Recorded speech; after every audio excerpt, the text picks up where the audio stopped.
Hi, I'm Tim. Welcome to Watchbox, and thanks for logging on. If you love this watch, email me, tmosso@thewatchbox.com. It's in the description below. Your purchase and pricing email question line for buying this or any watch you see on any Watchbox platform. Please reach out to me directly. Email tmosso@thewatchbox.com.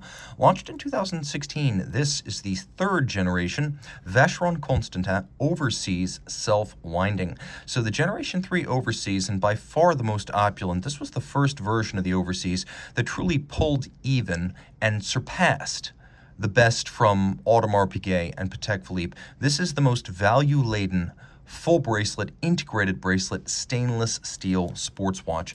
So the watch measures 41 millimeters in diameter by 11.3 millimeters thick. If you measure it from lug to lug, and we're just including the case here, for example, not the bracelet, then the total distance from lug to lug is going to be 48.6 millimeters.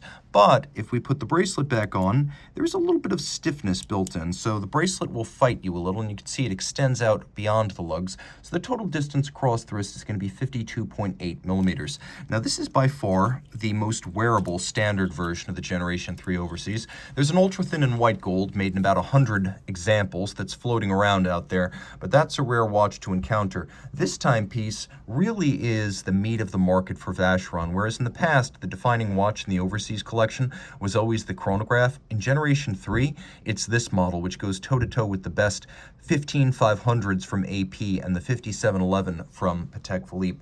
My 16-centimeter circumference wrist wears it well. I believe you could wear it on a 15-centimeter circumference wrist on the bracelet, but the watch also comes with a leather and a rubber strap, and on one of the straps, you could wear it on a smaller 14-centimeter circumference wrist, and it is low enough with a sloped case length to fit underneath the cuff. Now, the thing about this bracelet is it might be the best bracelet available on any integrated bracelet sports watch. As you can see, Vacheron was ahead of the game in integrating quick-release lugs to its watch. But there's more. As you can see, the bracelet is beautifully hand-finished with polished hollows and creases inside the links, and you can mostly see those polished facets when you roll it through the light. So there's finishing here where you can't even easily see it. It has a wonderful taper to it with a polished bevel along the flanks of the links that aligns perfectly. You can see it's high polish on its flanks, satin across its top, and there's this Maltese cross motif that repeats across each center link profile. Now, the bracelet features all removable links. You can see every single link here can be removed, and that's true on both sides of the bracelet, so you can really fine-tune the fit. You also have a small micrometric adjustment of about 1.5 millimeter on each side of the clasp. So you can pull that out on either side. It's very simple. If you wish, you just push it back in, and you retract it like so. Now the watch also includes a twin trigger locking clasp. Let's get that back in there. And then the twin trigger releases both sides of this double folding deployant. And you can see this Maltese cross motif repeats all over the watch. Let me get that out of the way. You can see it on the center of the clasp. Now the watch, for the first time in the Overseas history, the Overseas was first launched in 1996, but for 2016, it gained a in-house movement. On almost every single model, we got a Vacheron caliber for the first time, which meant that for the first time, we got display casebacks. This is caliber 5100/1. It is a automatic winder with a 60-hour power reserve, a 4 hertz beat rate, chronometer style 5-position adjustment, 37 pivot jewels, a multiply engraved and quadruply finished 22-karat winding mass on ceramic bearings for high efficiency. You can see here we have satination, we have frosting, we have high polish, and then underneath Vacheron Constantin we have media blasting. So there are 4 different finishes on this handcrafted compass rose rotor. There is Geneva hallmark finish on the movement, but you'll notice there is a Poisson de Genève on the case as well, as since about mid-2012, the Geneva hallmark encompasses the quality of both the movement and of the case. The watch has a quick set, though not hacking seconds, and the finishing on everything, not just the rotor, is world-class. As you can see the glint and gleam of truly rounded mirrored anglage, narrow and luminous Côte de Genève, and black polished screw heads with chamfered slots. You can see there's more black polish, for example, on the reduction wheels of the winding system and on the cap of the regulator. We also have have polishing in all of the jewel and screw sinks, and then there's engine turning on the base plate.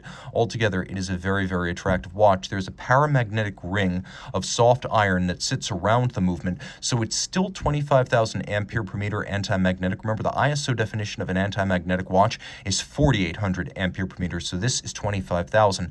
It also has a screw-down crown, and it is 150 meters water resistant, which is far more than the Royal Oak or even the Nautilus for that matter. If you want more than that from a high horology brand, you have to buy a Royal Oak offshore diver. So you have a screw-down crown with a sort of Maltese cross motif knurling and then another Maltese cross outboard.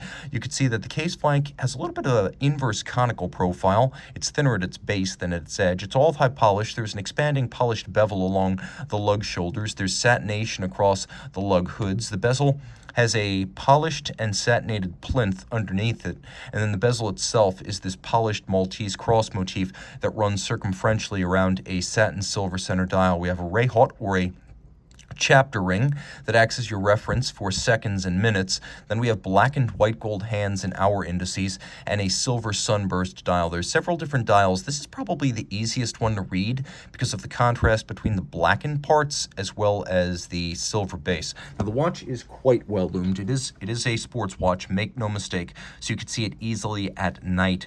And of course it includes one more Maltese cross, the logo up at 12 o'clock. So much to love. The watch also comes with those two straps, so don't forget that. You get a rubber strap and a leather strap with a separate steel deployant clasp for this steel watch.